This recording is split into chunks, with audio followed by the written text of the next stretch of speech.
Toi whaatalo whaatol whaapuponga o talafo mai le si ufonga le lau moa mo le nei au auli. E le o whaamua ina Māori tangata Pasifika whaapea matupulanga pe a o ia vanua e maua le wheso soani mo le soifo malolo ina o le mawhau pe ona whailoi se ripoti fo e ui ua manino ine maulo la tau mo mia ina o se isi lango I lunga atu na ta ua le ripoti a le komisi mo le soifo malolo ina o le mawhau ma le ola lau le lei. E to e titi lava tangata o lo mwhai o na maua au nanga mua mo le tau singa o le soifua malolo ina o le mawhau.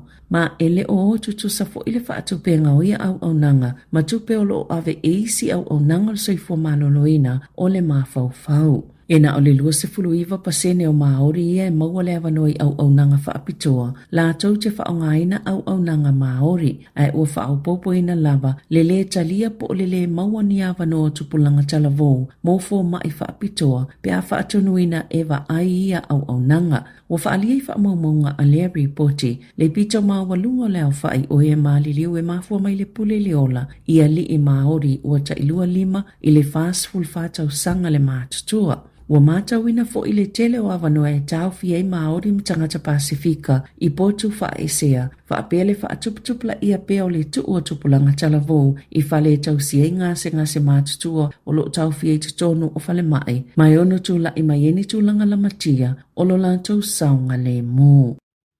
E lata I le sefulu pasene u whaititia I le numero o tangata e whaasala I le avita avale o nā talo mai le silia maleiva tau sanga o tuanai.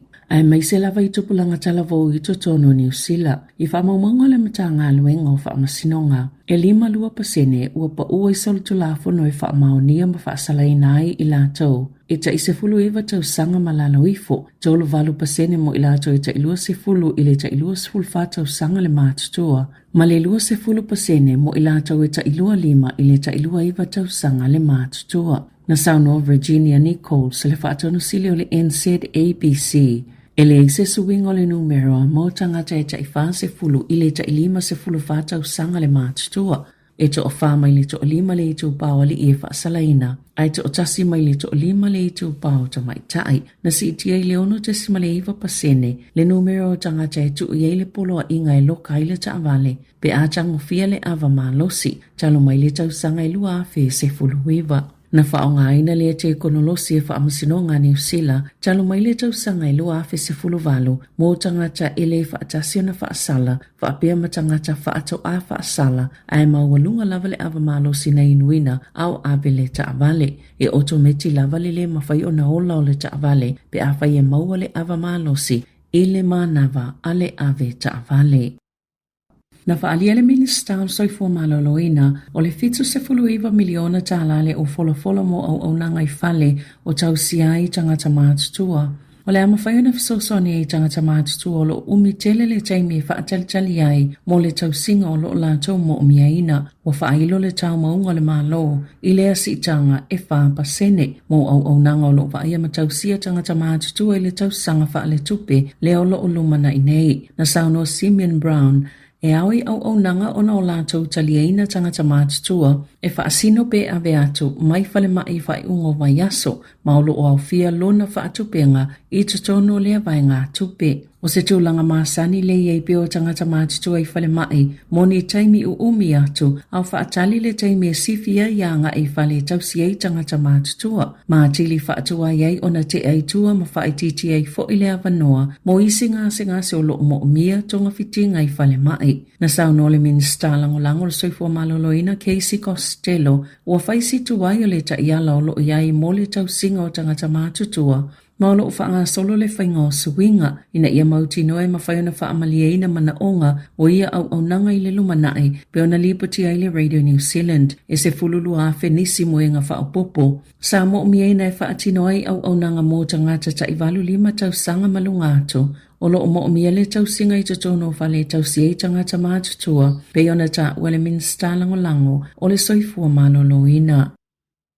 Na whaalia le whaala potopotonga New Zealand mo le pulenga o le saunga le mo o le aafia le tamau ainga o le atunu o whaapema le saunga le mo tangata whainga luenga ona o fuafanga o toi whaafo ia i tua tu unga mo le soifua maloloina ma le saunga le mo i tutono whalewhai ngā luenga. O le tū la whano tau whaofi mo le saunga le mo i ngā luenga Safety at Work Amendment Bill a le minister mo mta uptau i ngā luenga ma le saunga le mo o Brooke Van Velden. O le atu sauno ai pisinisi i laloi folta i lua se fulu a lātou tangata whai ngā luenga. Mai o lātou tiu te whaalatu la whono, e te tau iona lātou pūlea ma wa aiani tūlanga la matia, e leni vaenga o ngaonga, mō le saunga le mo i tutono ngā luenga, o le whaamoemoenga le pili, na ia whaiti le numero tangata mali lio ma manunua, whapea fo i matau mo le tau sisi o le tō la whono. E ala le ile mata i tua ni tūlanga o ngaonga, ma whaiti ai fo i le nunumi, o ana nafi. Le la whaalaulo ai le ripoti a se komiti whaapalemene e winga i le swinga o le tula whono pe ona fuafuaina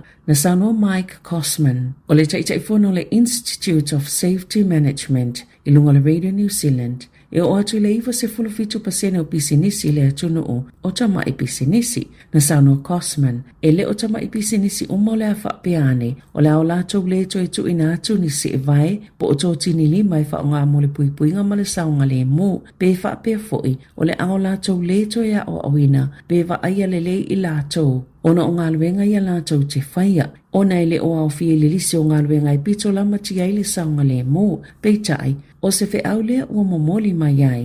O le ola malolo ina ma le saunga le mo i titono ngā luenga e mo na o ni whaalavilave mātu ia. Ai le o ni mea ia fuaini manu anga ia so tai tasi. Na Sāmoa Cosman, o suinga ia ua fuafuaina e le aima se fofo o mawai mole tūlanga whaale e tono o le vaenga le soifua malolo ina ma le saunga le mo i ngā luenga. Pe a whaatusa ia au se tālia ma Peretania tele na ia sauno foi ua whaase fulu ono tau sanga o au fia i tutono. O le sau whainga mo le soifua malolo ina ma le saunga le mo i ngā luenga e ala ile avea mapule whaatonu o se whai polisi o se kone sale ma se tasi o whaito wha ia ma tā upu. Ai o loo ia tau whaawasenga ina le winga o nisi o tusinga o loo folasia ina mai i lea pili fō. E lua se 5 biliona tālai toi whaalelei ai le suawai a Wellingtone i tutono le tolu se 10 tausanga. Ina ia mawhai o na saunga le mo le suawai e maua e tangata o le ai ma tausisi ai fo ile mamao ma tāwhanga ma tala whātai. Pei ona whaailoa le whaala putuputonga a le tiaki wai. E valu se lau miliona tā lao le a whaaluina le tiaki wai le tausanga mua mai le aso mua i ulai. Leo le aloa ia iona tu uatu iei le pulenga o suawai a Wellingtone. E tu samalilua a fetolu se lau iwa se 10 tā lai tele ina tutongi e tangata Wellingtone le tausanga whaale tupe. Leo lumana inei mo le pili o le suawai i le tiaki wai. Pe ale ma le 13% le si itanga i le lua a fe lau tā la leo lo o au fia i tutono rates a pulenga nuu. O la ese tau e tutongi fuai no whanga o loo nuno foi tangata i Wellingtone, Porirua, Upper Hutt, ma Lower Hutt. Ma ua iele fuafuanga, o la whaawaona whaapopo i le isi se 10 tausanga o lumanai, mai o atu le tausanga i lua fetolu lua. O si itia le pili i le whaafetolu se la wanus fulfitu tā la, po le average bill i le tausanga, ai o atu tausanga i lua fetolu ono, o atu le ono a fe lua se lau ma le valu tā la i le tausanga. O le sitia o tau se polo keti ala matanga luenga o whemalanga inga, sa le mawhai e Yesu alo ofisa na whaailoa, pe fia tonu lava se tupe na whaaluina ai, na ta ue se repoti whaatu maoti, e le imani whaamanianga na maua mai le polo keti, o le Biometric Capability Upgrade, po le PCU. Le mauti no fo i pe fia tonu se tupe na whaaluina ai, au le itoi whaatatia ese, na sauno le minister o whemalanga inga Erica Stanford. Na tau fi pena na male ilo e lau whainga luenga whaamatalanga mai a te ia, whaape ma le whainga malo taluaya le leipa, mai silia ma le 3 miliona tala le tupe na mau mawai. Na whailo e Stanford, le asu eina le komisina mo au nanga le malo. Ni atu ngalunga na langa mai le iloilonga, na ofia i le reporti le taimi ma le tele o tupe na whaaluina, whaatase ma le taimi na toitu ese inai le polo keti leo le PCU, mai se isi ngā luenga e tā ua le in-person enrollment. O le fitu tau sanga taluai na amatai na ia polo ke te lua, ina ia whaafo ni vaenga au tu o le polo kalame, o le Identity Management Immigration System, e bei o ata, tūlanga 5, whape ma whaamaumonga whaate konolosi, o vaenga e tūlanga ese mai luango fiei, tangata taitu atasi. Ua fola e le leipa, a whai e manu malo le whainga pālota, o le ama whai e tinama i tāngau na whai e fua lātou wha ata po o siaki, o lātou mai tanga.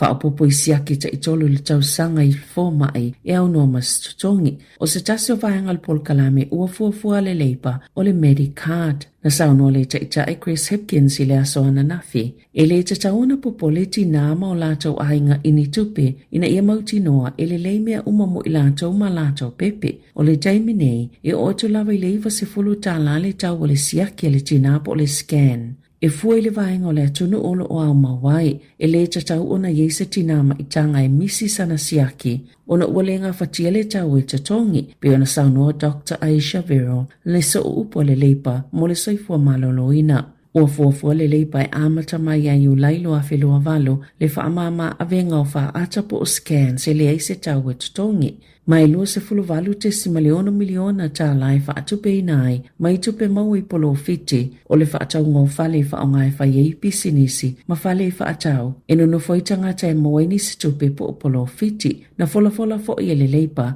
o le ale isa tutongi mo siaki o le wha au tangata I lalo le fuafuanga, ma le polo kalame o le Medicard. Tala fo wia ma le si ufonga le lau mua, mo le nei au auli.